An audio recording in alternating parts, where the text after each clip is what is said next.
Paul est dirigeant d'une TPE. Il souhaite développer sa présence en ligne avec la création de son site web. Il aimerait s'équiper d'un nouveau logiciel pour gérer facilement toutes les activités de son entreprise et proposer à ses employés un coffre-fort numérique unique et hautement sécurisé.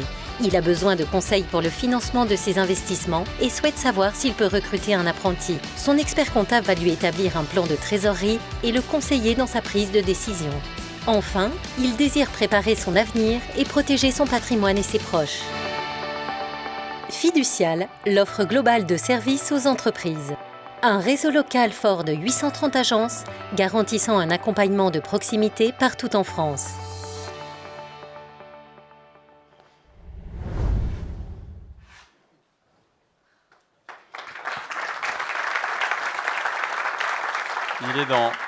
Il est dans les starting blocks, Eric Luc, un habitué des trophées de l'artisanat. 7e année. 7e année, voilà. Il vous en manque, bah oui, parce que vous en manquez qu'une, c'est ça? Non, on était là depuis le départ. Ah, depuis le départ. Bah justement, alors Fiducial, on l'a vu, c'est un interlocuteur de proximité pour les artisans. Votre groupe, qui est leader de l'expertise comptable et des services aux TPE, c'est au total 830 agences en France, et vous accompagnez plus de 85 000 artisans, dont 3 500 en région lyonnaise. Justement, comment vous les accompagnez au quotidien? Quel est votre dialogue avec eux? Fiducial, c'est une offre globale de services, 360 degrés. Bien entendu, vous avez vu cette petite vidéo, on les accompagne sur tous les problèmes administratifs, de comptabilité, de fiscalité, de social. Mais nous, on a une échelle temps. On va se servir du bilan qu'on établit chaque année, c'est donc le passé, pour pouvoir construire l'avenir, faire un budget prévisionnel ou même un petit plan stratégique. Mais pour pouvoir piloter, on va mettre en place un tableau de bord pour que le chef d'entreprise puisse avoir ses bons repères. On va faire ça sur toutes les entreprises, mais aussi bien on a parlé des créateurs que des entreprises qui sont matures et en développement, mais surtout aussi une étape que beaucoup d'entre vous négligent, c'est la transmission pour recevoir le dividende de toute une vie de travail. Et oui, puis chez Fiducial, il y a une valeur et il y a surtout un mot que vous associez à l'artisanat, c'est le mot entrepreneur. Oui, alors, quand je vois votre mot artisanat, il y a 2 ans, j'avais dû dire, vous avez beaucoup de chance parce qu'il y a le mot art dans artisanat. Nous, comptable, il y a le mot table. Mais entrepreneur, oui, je vois que certains ont compris. Mais entrepreneur, il y a le mot preneur. Alors, il y a le mot entre, on est entre nous ce soir, mais est-ce que vous êtes des preneurs?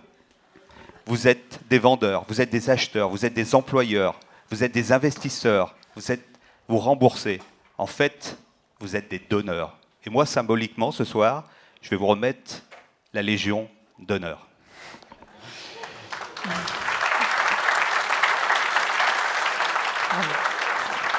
Bon, alors, le président de la République n'est pas là pour remettre cette Légion d'honneur, mais vous pouvez nous dévoiler le nom du lauréat des trophées des services et des productions, un artisan confirmé. Comme je vieillis, j'ai plus besoin de lunettes pour pouvoir ouvrir l'enveloppe, elle s'ouvre toute seule. Merci beaucoup.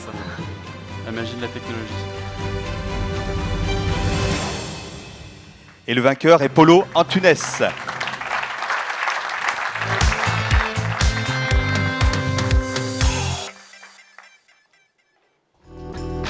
Je suis Polo Antunes. J'ai créé cette carrosserie parce que je suis passionné de la restauration automobile. Dans l'atelier, nous avons un mécanicien, un sellier, nous avons des préparateurs, des peintres et des carrossiers tôliers formeurs. Le savoir-faire disparaît de jour en jour.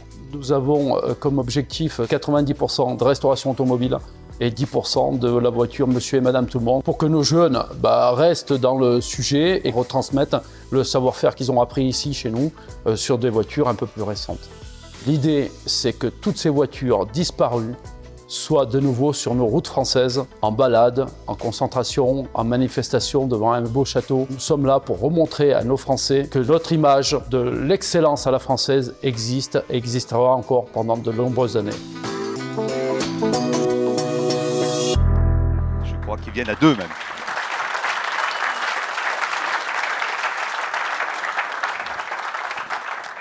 Bonsoir, messieurs Antunes, puisque nous avons ici le père Polo et le fils Naïm. Alors bravo pour ce trophée ce soir. Vous êtes carrossier à Villeray, dans la Loire. Tout à fait. Voilà. À côté de Roanne. Et vous dites de vous-même que vous êtes un passionné, un acharné de travail. Comment vous est venue la passion de la rénovation mécanique? Disons que depuis que je suis enfant, j'ai toujours aimé l'automobile. Et je suis parti dans un secteur qui m'a toujours passionné, c'est de redonner vie justement au patrimoine, que ce soit un château ou une voiture. Et comme j'étais passionné de voitures, voilà, j'ai voulu... Rapprochez le micro, qu'on vous entende bien. Pardon, j'ai voulu restaurer des voitures. La passion, voilà, au fur et à mesure que les années ont passé, on s'est spécialisé dans une marque française parce que tout le monde s'intéresse à d'autres marques, les italiennes, les anglaises, enfin beaucoup, les allemandes. Et je trouvais ridicule que justement on ne s'intéresse pas à ce marché qui était un marché français, surtout qu'il faut savoir que la France a été le premier dans l'automobile, et tout ça a été oublié. On n'a pas été aidé par les gouvernements, mais bon, ça a toujours été comme ça ne changera sûrement jamais. Voilà. J'espère que ça changera quand même. Rapprochez bien votre micro de la bouche, qu'on vous entende bien. Alors vous avez parlé justement d'une marque française, enfin des marques françaises en règle générale, et puis vous êtes spécialiste d'une marque en particulier qui est Facel Vega, qui a été lancée en 1954 au Salon de l'Auto à Paris et qui a disparu 10 ans après. Exactement. Comment est-ce qu'on devient, dans la Loire, spécialiste international, l'un des spécialistes internationaux de cette marque? Oui. Alors, disons que j'ai commencé par des réflexions. Je voulais absolument rentrer dans une activité qui était ma passion.